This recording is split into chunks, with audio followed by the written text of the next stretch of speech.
Hey, I'm Michael League from Snarky Puppy, and you're watching ForBassPlayersOnly.com.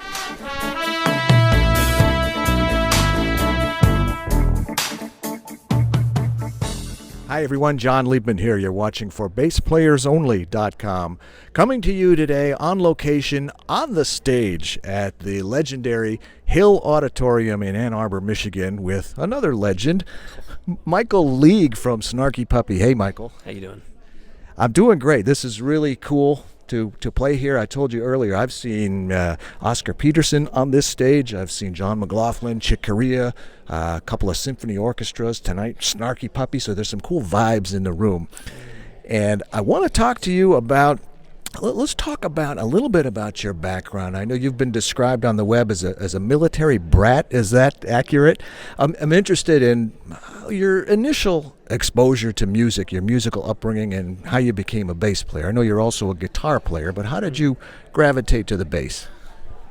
Well, there's a lot of music in the family. You know, my grandfather was a high school band director for decades, and my mother was a flute major at Florida State University, and my brother is a multi-instrumentalist and ethnomusicologist. So there's a lot of music in the house growing up.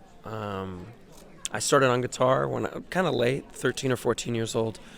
And then when I was 17, I switched to bass. It was my senior year of high school, and we had 3 guitarists in the high school jazz band and no bass player. So they handed me something with 4 strings. Did you start listening to music differently once you had discovered the instrument, and did you have any bass influences or bass heroes?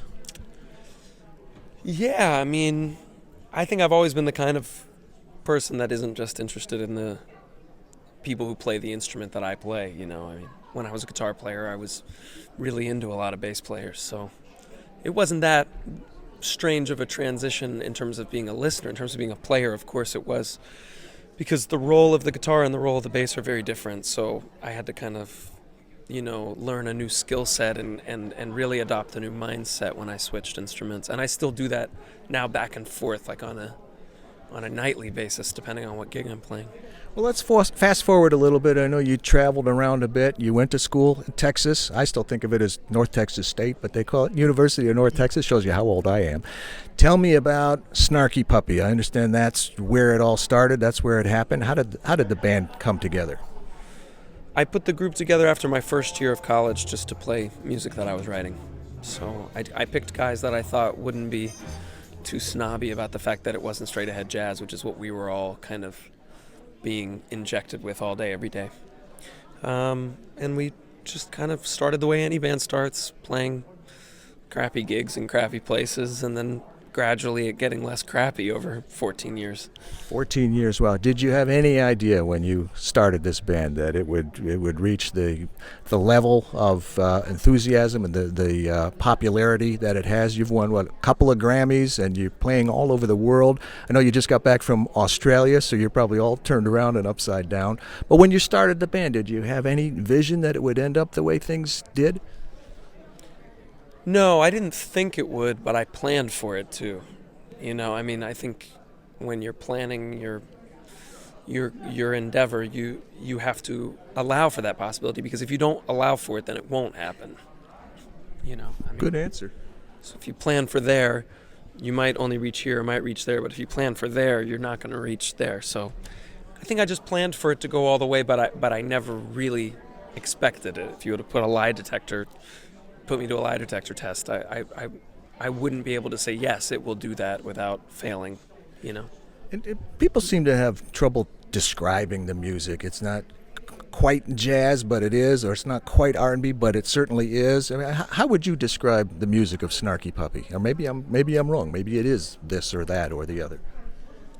I don't know. It's just music without words, I guess, you know.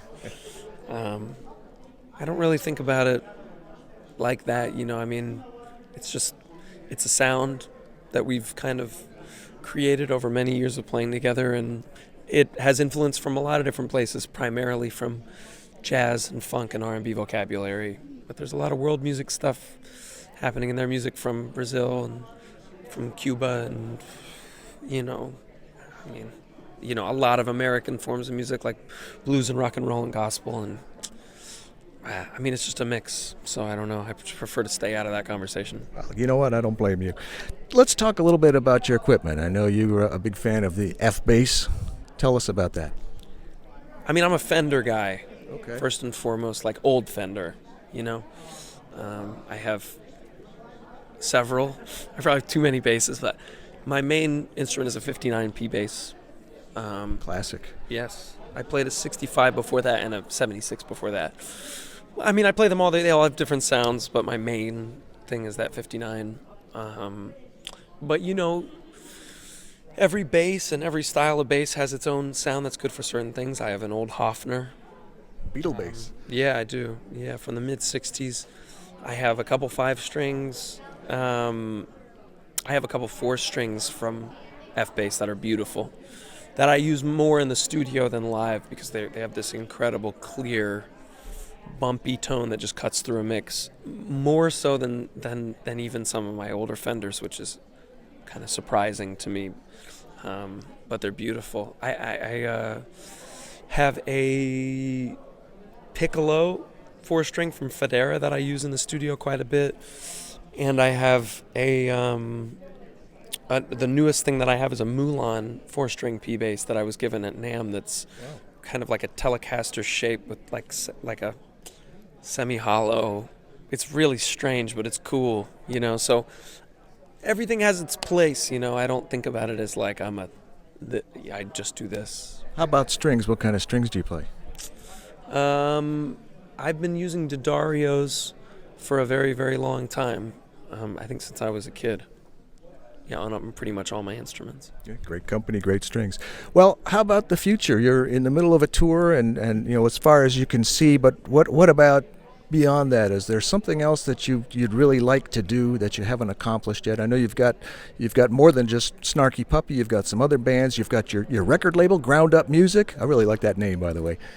Tell us about what else. You're still very young and you have a lot of energy and you've done a lot of cool stuff, and I'm curious to know, and I'm sure these people are curious to know, what else you'd like to do that you haven't already accomplished. Nothing. I mean, I feel like there are a lot of things I would love to do, of course, but there's nothing on the list that it's like, if I don't do this, I can't die happy, you know. I feel like every day is kind of an affirmation of the things that I love, and I'm fortunate enough to be surrounded by great musicians and great people that I love spending time and making music with, and so for me, like every day is kind of like the goal, you know.